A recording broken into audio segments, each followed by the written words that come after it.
최근 선거운동 과정에서 발생하는 선거운동 현장에서 벌어질 수 있는 갖가지 충돌이나 갈등의 과정에 어쩔 수 없이 사법기관인 경찰의 개입을 요청할 수밖에 없는데, 이 과정에서 우리 당 후보들이 굉장히 억울함을 호소하는 사례들이 늘어나고 있습니다.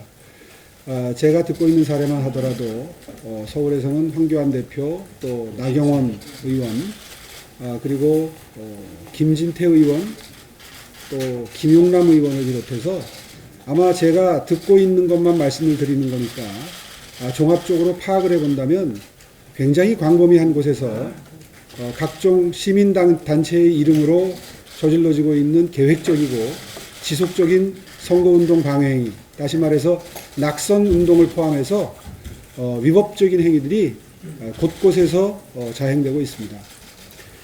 그런데 답답한 것은 현장에 출동한 경찰들이 수수방관을 하는 경우가 비일비재하다는 겁니다.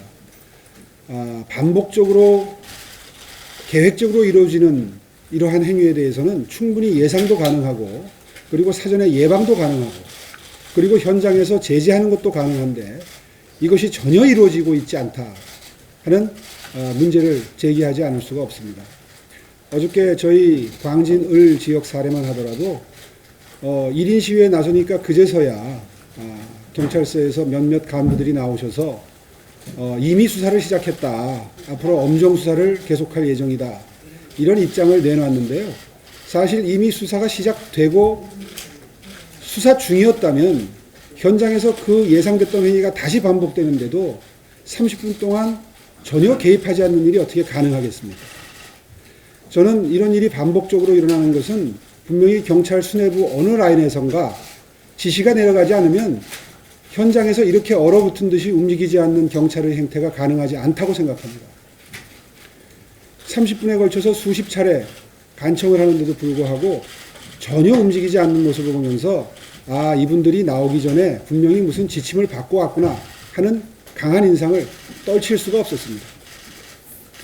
1인 시위를 하고 항의를 하니까 그제서야 원론적인 답변을 하고 있습니다마는 그 해명 과정에서도 거짓말이 등장합니다.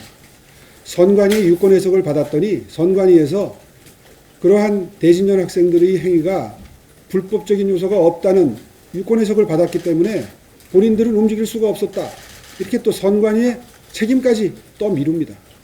제가 1인 시위에 나서기 전에 선관위를 먼저 방문했었는데요. 선관위는 분명히 대진년 측에도 그렇고 경찰 측에도 그렇고 위법하니 중단하라는 유권 해석을 보냈다는 겁니다. 그러면 두 군데, 경찰과 선관위 둘 중에 한 군데는 분명히 거짓말을 하는 셈인데 아직도 누가 거짓말을 하는지 밝힐 수가 없습니다. 제가 이렇게 소상하게 경위를 말씀드리는 것은 이런 일이 비단 광진구뿐만 아니라 전국의 모든 선거구에서 일어날 수 있고 실제로 일어나고 있다는 사실입니다. 그래서 오늘 당에 그 부분에 대한 준비를 좀 요청을 하려고 합니다. 어저께 답답해서 당에 연락을 드렸더니 아직 당의 그 조직이 정비되지 않았다는 사실을 확인했습니다. 선거는 이미 시작됐고 선거운동은 이미 활발하게 전개가 되고 있는데 당에서는 아직도 준비 체계가 좀 미흡하다는 느낌이 들어서 그 부분에 대해서 잠시 후에 비공개로 전환이 되면 그 부분도 좀 정확히 오늘 방침을 정하고 대처할 수 있는 방안을 좀 마련을 해야 된다고 생각합니다. 결론적으로 말씀드리면 당 차원에서의 종합적이고 체계적이고 계획적인 대응이 반드시 필요한 시점이다 하는 판단을 하게 됩니다. 이상입니다.